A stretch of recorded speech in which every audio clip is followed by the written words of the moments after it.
বিয়ের আগে ফিজিক্যাল ইন্টিমেসির পার্টটা আমাদের আসলে অনেক বেশি ঠান্ডা মাথায় চিন্তা করা উচিত, যে নিজেকে প্যাম্পার করার পাশাপাশি নিজের যে চাহিদা যেগুলো আমার জন্য ক্ষতিকর ওগুলো ইগনোর করা, ওটাকে কন্ট্রোল করা। না হলে আমি তো আসলে পশু থেকে আলাদা থাকতে পারছি না। আপনি যখন একজন পুরুষকে এইভাবে অভ্যস্ত করে ফেলছেন যে রেসপন্সিবিলিটি ছাড়াই সে ফ্রি অ্যাক্সেস পেয়ে যাচ্ছে, তার যখন যেটা দরকার, সে কেন বিয়ের পরে আপনার প্রতি রেসপন্সিবিলিটি শো করবে?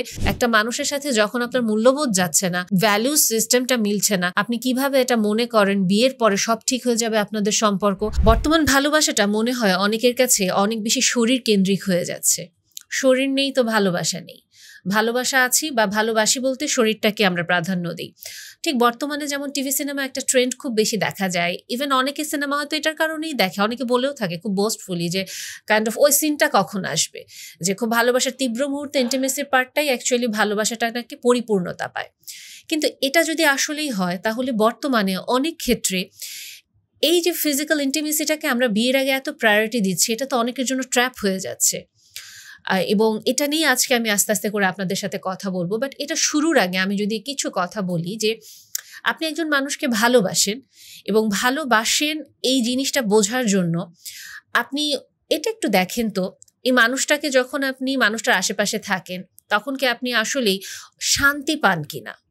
আপনার মন এবং আপনার শরীর পুরাপুরি একেবারে শান্তি বা কামনেস বা একেবারে ছেড়ে দেয়া যেটা বলে ওটা হয় কিনা, নাকি আপনার ওনার সাথে আসলে এই ভয়টা কাজ করে কখন কি বলবো এই বুঝি রেগে যাবে, বা আপনি ভালোবাসছেন কিন্তু আপনি অনবরত তার সাথে মিথ্যা বলছেন, ভালোবাসছেন কিন্তু আপনি তার সাথে সবকিছু শেয়ার করতে পারেন না, কারণ তার যদি কোনো রকম ট্রিগার হয়ে যায়, আমি যদি তাকে কোনো রকম খারাপ লাগা দিয়ে ফেলি।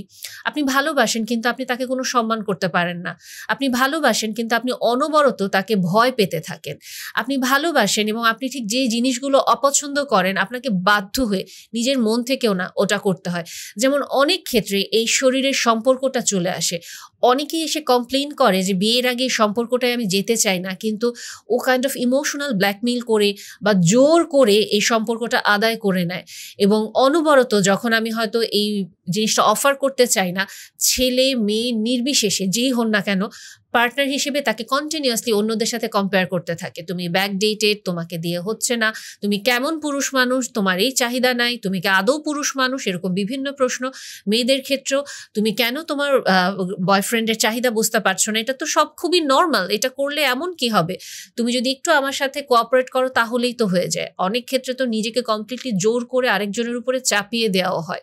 সো ওই পার্টটা থেকে যে আপনি একজনকে ভালোবাসেন কিন্তু উনি আপনার মতামতটাকে রেসপেক্ট করছেন না, বরং উনি যেটা চাইছেন by hook or by crook, emotional blackmail হোক, কাইন্ড অফ টেম্পার ট্যান্ট্রাম হোক বা যেভাবে হোক ন্যাগিং করে উনি জিনিসটা আদায় করে নিচ্ছেন। আরও যেটা হয় অনেক সময় এই জিনিসগুলো খুব সচরাচর দেখা যায়, একটা সম্পর্কে আপনি আছেন, বলছেন ভালোবাসি, এবং ফিজিক্যাল ইন্টিমেসি আপনাদের অলরেডি হয়তো শুরু হয়ে গিয়েছে বিয়ের আগেই, এবং মানুষটা প্রচণ্ড রকম অ্যাবিউসিভ হতে পারে। ফিজিক্যালি অ্যাবিউসিভ উনি একজন মানুষ, অথবা মেন্টালি অ্যাবিউসিভ একজন মানুষ, অথবা উনি বোধ দিক থেকে অ্যাবিউসিভ, অথবা যেটা করে উনি পাবলিকলি আপনাকে হিউমিলিয়েট করতে থাকে। সবসময় আপনার বাউন্ডারিকে উনি রেসপেক্ট করতে প্রস্তুত না, তারপরেও শুধুমাত্র ইন্টিমেসির জন্য আপনি চেষ্টা করে যাচ্ছেন এই সম্পর্কটা টিকিয়ে রাখতে। আপনি অসংখ্য রেড ফ্ল্যাগ দেখছেন, তারপরেও আপনি সম্পর্কটাতে আছেন কেন? কারণ আপনার কাছে মনে হচ্ছে ওই যে সম্পর্কটা তো হয়ে গিয়েছে, এখন কিভাবে সম্ভব? আরও যদি আমি দেখি যে অনেক ক্ষেত্রে এটা বাদেও বর্তমানে আরও কিছু এগুলো খুব ডেঞ্জারাসলি হচ্ছে, বিভিন্ন ডেটিং অ্যাপস আছে, এবং এই ডেটিং অ্যাপস থেকে যেটা হচ্ছে বিভিন্নভাবে হয়তো যোগাযোগ হচ্ছে, এক পর্যায়ে সরাসরি দেখা করতে চাইছেন। সো ওখান থেকে যে কনসিকোয়েন্সেস আসে, জাস্ট এই পোস্টটা একটু পড়ুন।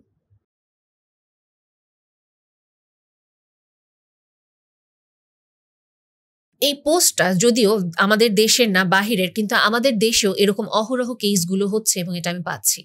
না হলে আজকের এই টপিকটা নিয়ে আমি কথা বলতাম না। অনেক সময় এরকম দেখা যাচ্ছে আপনি হয়তো সরল বিশ্বাস করে চলে যাচ্ছেন, কিন্তু আপনার জন্য অপর প্রান্তে কি অপেক্ষা করছে আপনি জানেন না। এটা কি শুধু মেয়েদের জন্য হচ্ছে? মেয়েরাই কি শুধু ট্র্যাপে পড়ছে? না, এটা ছেলেরাও সমান তালে ট্র্যাপে পড়ছে। ইনফ্যাক্ট আমি ছেলেদেরকে কয়েকটা কেস দেখেছি, না হলে আমি এটা বিশ্বাস করতাম না, ও ছেলেরাও তাহলে এই ট্র্যাপগুলোতে পড়ছে। আলটিমেটলি এই যে ব্যাপারগুলো একবার হয়ে যাচ্ছে, এর পরে কি হচ্ছে, কন্টিনিউয়াসলি ছেলে বা মেয়েটাকে ইমোশনাল অথবা বিভিন্ন রকম হিউমিলিয়েশনের জন্য ব্ল্যাকমেইল করা হচ্ছে। বলা হচ্ছে পাবলিকলি বলে দিব টাকা দাও, বলা হচ্ছে পাবলিকলি এটা আমি ফ্ল্যাশ করে দিব, আমার সাথে এই সম্পর্ক তুমি বজায় রাখো। মানুষটা যে তার জীবনের সামনে আগাবে, সে বিয়ে করবে, এরকম কোনো অপশনও সে তখন আর খুঁজে পায় না। তখন তার উপর তো আরো বেশি চড়াও হয়ে উঠছে, কাইন্ড অফ তাকে যথেচ্ছভাবে ব্যবহার করা হচ্ছে তখন। এবং সে কারো কাছে গিয়ে যে সাহায্য চাবে সেটাও সে করতে পারছে না, কারণ এই জগৎটায় তো সে নিজের ইচ্ছায় পা দিয়েছিল, কাউকে তো এটা সে বলেনি। এবং ডেফিনেটলি আমাদের পরিবারের মুরব্বীরা বলেন বা আমাদের ওয়েল উইশার যারা বলেন, ওনারা তো আমাদেরকে এই কাজগুলো করতে সবসময় মানা করেন। ওনারা সবসময় এই পার্টটাতে আমাদেরকে বলেন যে নিজের সেলফ রেসপেক্টের জায়গাটা দেখো, তোমার নিজেকে এত সহজেই নিজেকে বিসর্জন দিও না। কিন্তু এগুলো তো আমাদের কাছে বলা হয় ব্যাকডেটেড সব অ্যাডভাইস, সাজেশন, এগুলো আমি কেন ফলো করব? আমার নিজের লাইফ, আমার নিজের ইচ্ছা, আমি যেভাবে ইচ্ছা ফলো করব। বাট আমরা কি এটা বুঝতে পারছি যে আমার ফ্রি উইল প্র্যাকটিস করতে গিয়ে ধীরে ধীরে আমি আমার নিজেকে কি পরিমাণ বিপদের মুখে ঠেলে দিচ্ছি, আমি কি পরিমাণ আমার নিজের জীবনটাকে নিজের হাতে ঝুঁকির দিকে নিয়ে যাচ্ছি। কারণ আলটিমেটলি অনেক ক্ষেত্রেই অনেকেই এই ট্র্যাপগুলো থেকে বের হতে পারেন না, ডিপ্রেশনে চলে যান, সুইসাইডাল অ্যাটেম্প করতে থাকেন, বিধ্বস্ত অবস্থায় চলে যান। তখন পরিবারও অসহায় হয়ে যায় যে কি করবে। এবং অনেক পরিবারের আসলেই ওই অবস্থা থাকে না যে তার সন্তানকে বা তার পরিবারের ওই কাছের মানুষটাকে এখান থেকে কিভাবে বের করে নিয়ে আসবো, ওই বুদ্ধিটা খাটানোর ক্ষমতা বা টাকা পয়সা খরচ করার ক্ষমতা। সো অনেকেই সাফার করতে থাকেন। এবং এখান থেকে আমি আরেকটু যদি চলে যাই, এই যে আমরা শারীরিক সম্পর্কটাকে এক্সপ্লয়েট করার জন্য আরেকটা নতুন পর্যায়ে নিয়ে যাচ্ছি। আচ্ছা চলো আমরা কাজই ডেকে বিয়ে করব, বিয়ে করলে তো আমাদের সম্পর্কটা হালাল হয়ে যাবে, দেন এটায় কোনো সমস্যা থাকবে না। এবং ছেলে মেয়ে উভয় পক্ষই, এগেইন আমি কিন্তু এখানে কোনো একটা জেন্ডারকে স্পেসিফাই করব না, দুই পক্ষই সমান তাল এক্সপ্লয়েট করে। সো চলো আমরা এইভাবে করে বিয়ে করি, এরপরে তো যেটা হবে ওটা হয়েই যাবে। এরপরে যখন আসল বিয়ের কথা আসে, যে আসো এখন তাহলে আমরা পাবলিকলি এটাকে ডিক্লেয়ার করি, আসো আমরা এখন এটা রেজিস্ট্রি করে ফেলি, তখনই দেখা যায় অপর পক্ষ যিনি অ্যাকচুয়ালি ম্যানিপুলেট করেছেন ফিজিক্যাল ইন্টিমেসির জন্য, তার শরীর খারাপ লাগে, তার ব্যবসা চলে আসছে, তার পরিবার এটা মানবে না, আচ্ছা আমরা যে ডিভোর্স দিয়ে দিব, এটা হবে না বিয়ে। এবং যিনি আসলে এক্সপ্লয়েটেড হয়েছেন, ম্যানিপুলেটেড হয়েছেন, উনি তখন অথৈ সাগরে পড়ে যান, কারণ উনি কমপ্লিটলি ওনার ইমোশনটা ইনভেস্ট করে ফেলেছেন। ফিজিক্যাল ইনভেস্টমেন্ট তো ওনার জন্য ডেফিনেটলি অনেক বড় কিছু, এবং উনি যদি একজন বিলিভার থাকে তখন উনি কমপ্লিটলি ভেঙে পড়ে যান যে আসলে আমি এটা কি করলাম, আমার সাথে এটা কি হলো। এবং অনেক ক্ষেত্রেই আমি যে কথাগুলো বলছি যে বিয়ের আগে ফিজিক্যাল ইন্টিমেসির পার্টটা আমাদের আসলে অনেক বেশি ঠান্ডা মাথায় চিন্তা করা উচিত। এই পার্টটাতে আমি যদি একটা কথা বলি, দেখেন একটা মানুষের সাথে একটা পশুর আসলে পার্থক্য কোথায়? একজন পশু তার যে হঠাৎ করে ইম্পালস আসে বা তার যে ইনস্টিংক্ট, সে কিন্তু এটা কন্ট্রোল করতে পারে না, অনেক সময় চিন্তা করতে পারে না, ওর যা মনে হচ্ছে তাই করছে। আদিম যে প্রবৃত্তি আমরা বলি, যখন যেটা মনে চায় ওটা করে। কিন্তু একজন মানুষ হিসেবে আপনার যদি হঠাৎ করে ফিজিক্যালি ইন্টিমেট হওয়ার একটা চাহিদা চলে আসে, আপনি তো এই কারণেই মানুষ যে আপনি আপনার ইম্পালস কন্ট্রোল করতে পারবেন, আপনার নিজের উপরে আপনার একটা কন্ট্রোল আছে। সেলফ লাভ অবশ্যই দরকার, নিজেকে নিজের ইচ্ছার প্রাধান্য দেওয়া অবশ্যই দরকার।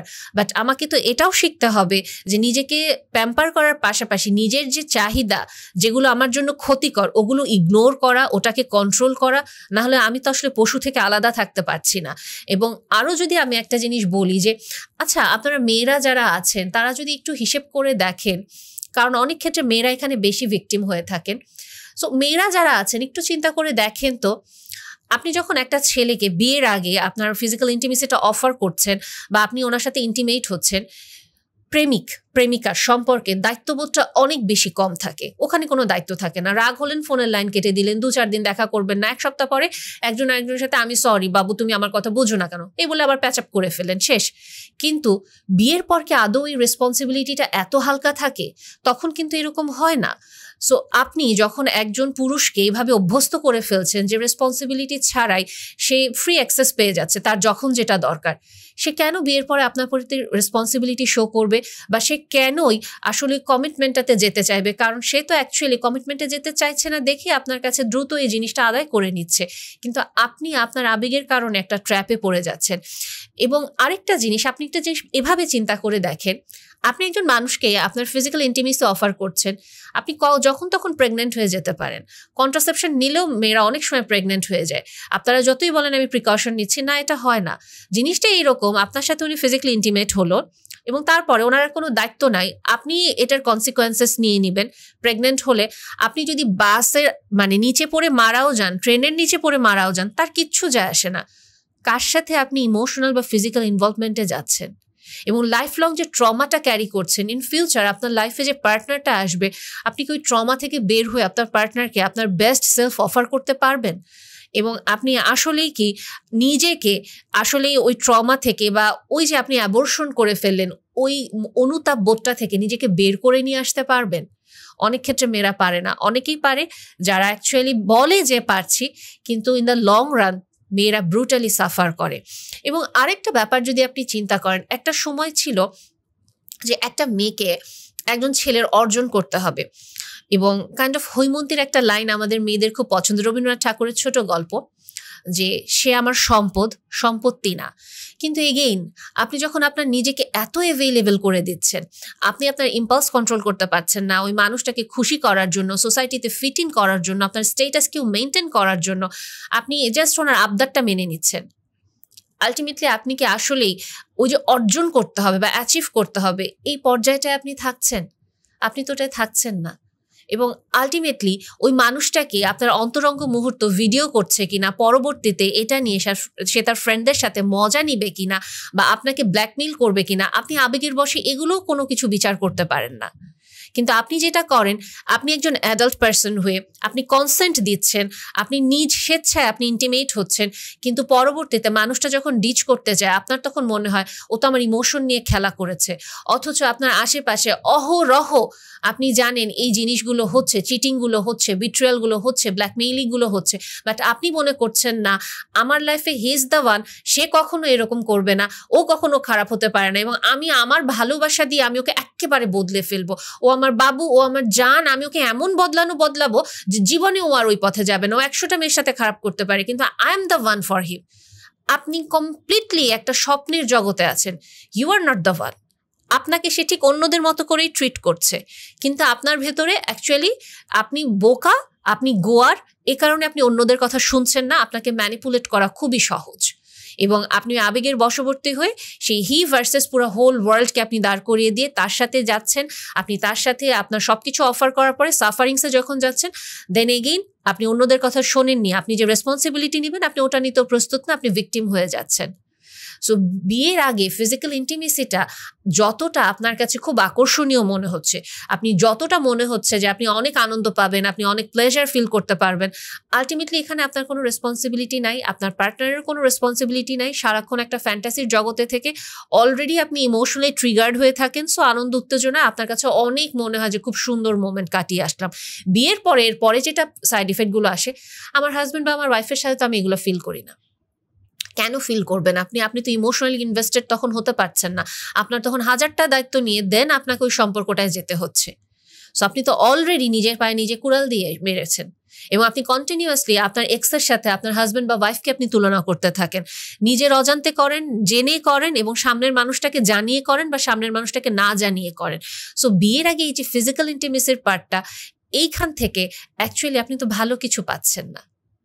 এবং আরও যদি আমি বলি যে ছেলেদের ক্ষেত্রেও যে জিনিসটা হয়, আমরা সাধারণত মেয়েরা কি বলে থাকি যে হ্যাঁ মেয়েরা ইমোশনালি অনেক ইনভেস্টেড হবে, দেন যার প্রতি ইনভেস্টেড হবে তার সাথে কি ফিজিক্যাল ইন্টিমেসি অফার করবে। বর্তমানে অনেক ক্ষেত্রে হয়তো এই কথাটা খাটে না।